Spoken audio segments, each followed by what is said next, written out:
Welcome back. On this channel, I get a lot of requests. How do I develop super duper concentration? How do I develop the kind of concentration that can quarry stone? Right? That's a question I get very often. So it's not one thing. It's actually two things coming together that develops that kind of concentration that you're looking for. Maybe you're looking for it in meditation. Maybe you're looking for it in life as well. So let's get into that.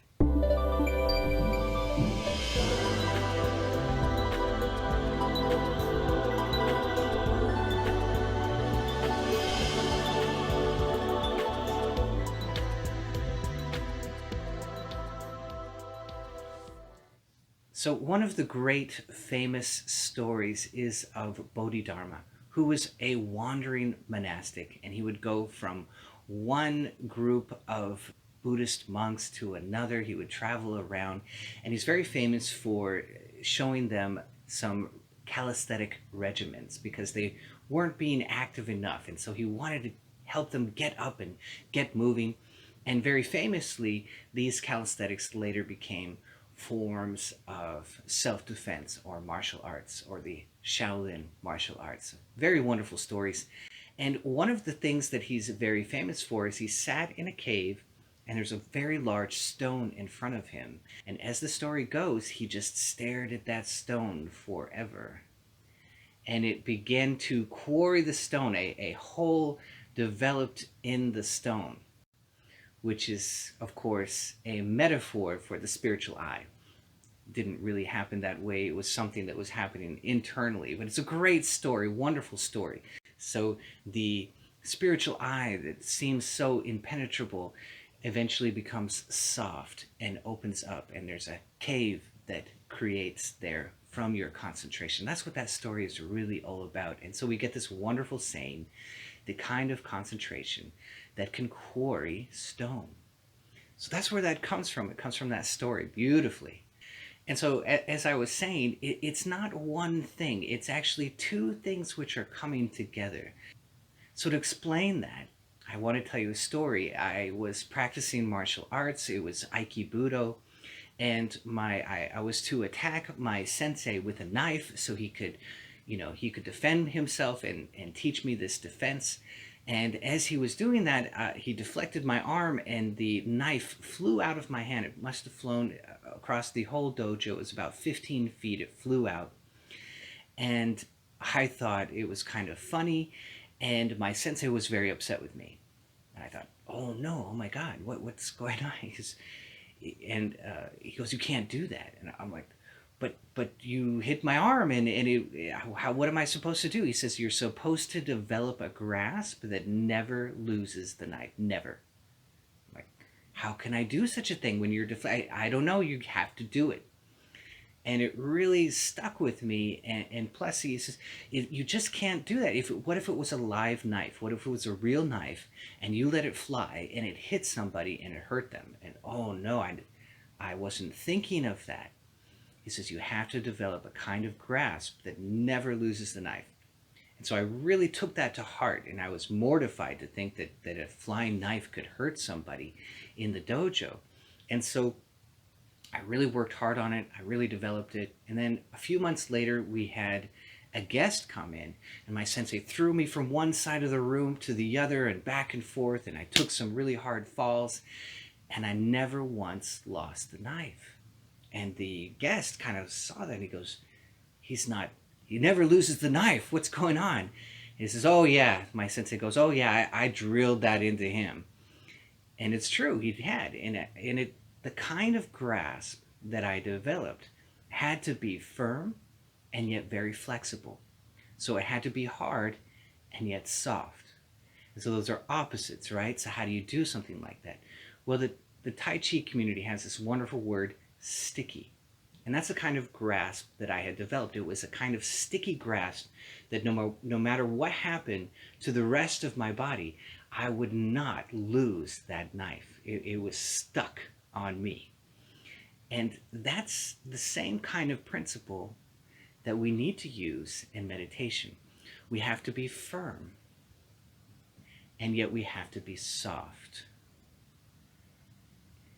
As I said, it's not just one thing, it's two things coming together. And it's not only in a sticky grasp that this is apparent. When you cook, for example, you want to use the fire, but yet you don't burn the food. When you are running a race, you run very hard, and yet you don't push yourself so hard that you blow out. When you're on the freeway, you go very fast, but you don't speed because that will cause an accident or a ticket, and that will slow you down even more. So there are a lot of places in our life where we're bringing more than one kind of concentration together in a moment to create success. And so that first principle is very simple. It's a just keep going, just stick with it, don't get deflected, don't get distracted. And so we're putting one foot in front of the other, and that's the foveal attention. We have to keep the attention actually here, and as best as we are able. And when it runs off, don't worry about it. Don't become emotional, because if you're emotional about your mind going off, well, then you won't be able to bring it back. You won't be able to recover. So you want to be able to recover your attention as quickly and easily and simply as possible. And so if you become emotionally upset at yourself, or guilty, or shameful, or frustrated, then you will lose time. And so you have to throw all of that out. You just, oh, my attention wandered off, and now I'm going to grab it back and bring it here. And so that's the first principle, is just showing up. And so in success stories, in the success world or the entrepreneurial world, you always hear this over and over again, that 90% or 85% or 95% of success is just showing up. And that's the putting one foot in front of the other, is keeping the attention. So if we're on the breath, we keep the attention on the breath. If we're on the medulla, then we just keep the attention on the medulla. If we're chanting Om in one of the chakras, then we keep the attention on that one chakra in that moment. And so that's the foveal, that's the showing up. And we can see this in our lives. If we have a relationship, we have to show up to the relationship. When we have a friendship, we have to show up to the friendship. When we have a job or a career, we have to actually show up to the career, right? We have to present ourselves. We have to put that foot in front of the other. We have to actually be there. And we can't kind of be there and actually be somewhere else. If you're in a relationship, well, then obviously you really have to be present. You actually have to be there, right? This is where guys famously mess up when their date has changed their hair and we don't notice, right? Very, very funny, very famous. Because it's a kind of attention where we're actually present, we're actually interested, and we're actually paying attention. And so that's the kind of foveal attention that we have to have. That's the first principle. And the second principle is something else. It's a relaxation. It's a letting go. It's a opening up. And so that's what creates the balance, the dynamic tension between these two forces. The dynamic interplay would be a better way to say it. If we only have the foveal, and you try and really concentrate on something, well, now you're moving so far into the left brain, you've become the predator, and you are breaking down the system of one foot in front of the other, because the principle of relaxation is gone. And so you're totally in the left brain. And you can see this if it's a friendship or a relationship. You can't sit there with your date like this, right? Or if you're in a date and you have one intention, and it's really not to actually be there. It's something that you want from the relationship. The other person is going to feel that. They're going to know that something's wrong. And so your foveal Your one-sided foveal concentration ruins what you're attempting to accomplish in a heartfelt, loving relationship or friendship, or creating a positive and successful relationship in a company. You're showing up in a manic kind of way will eventually defeat you. So it's not just this, it has to be that other principle as well. So this is the exercise that I would like you to try, is to put your mind on one point and then put your mind on your peripheral vision. So if you could pick a point in front of you, maybe a dot on the wall or the corner of the ceiling, put your mind there. Only there. And this is the fovea. I keep putting my attention there. And then the second principle comes to play. I put my mind here in the peripheral. And what will happen is your eyes will naturally dilate. So I'm going from one thing in my mind to all things in my mind. Then I'm going to go back. One thing in my mind, all things in my mind. Foveal, peripheral. Foveal, peripheral. Back and forth in that kind of way. And when you open up your peripheral, you try and open it up as far as you can. See if you can see your fingers on either side going way back. As far as you can. You can play with this throughout the day. That's the exercise.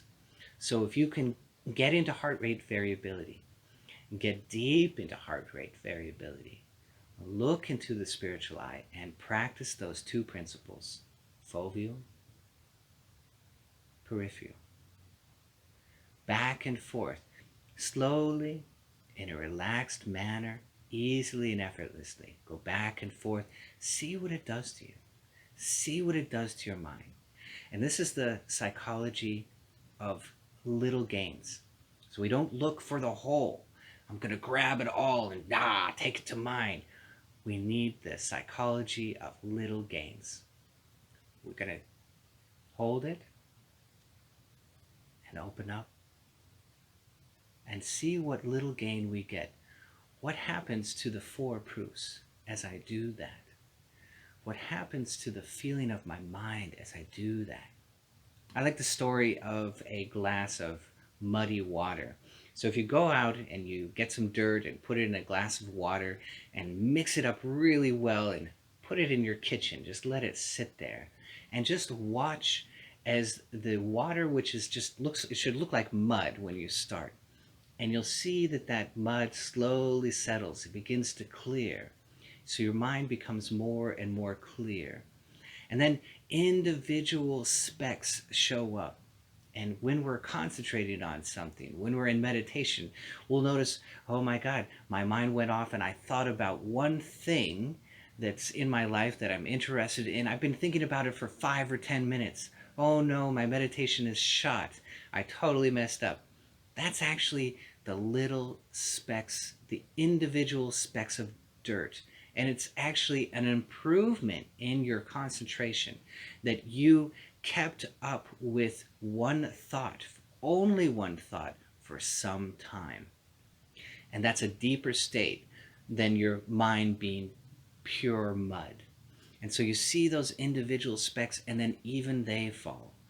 And they come down to the bottom of the glass, and finally the glass becomes clear. And to do that, we needed these two forces.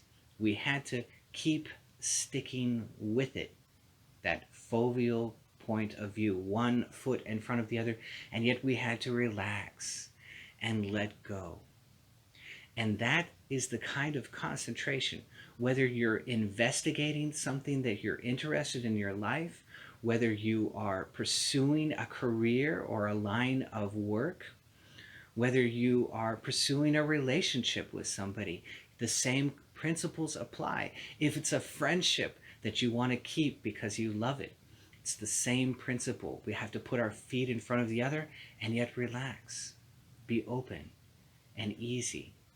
It's the same kind of grasp that we're looking at. It's not a manic grasp. It's a grasp that simply won't let go. Yogananda said you should be like a bulldog, where the jaw clamps down and it just won't let go ever. No matter what happens to the poor dog, he will not let go of his grasp. And that's the kind of grasp, the mental grasp that I'm talking about. So we decide on a course of action, we believe in something, we will not let go of it. We will grasp it no matter what. That's both foveal and peripheral. Holding on, yet letting go. It's a magical, magical thing. So, I hope you loved this.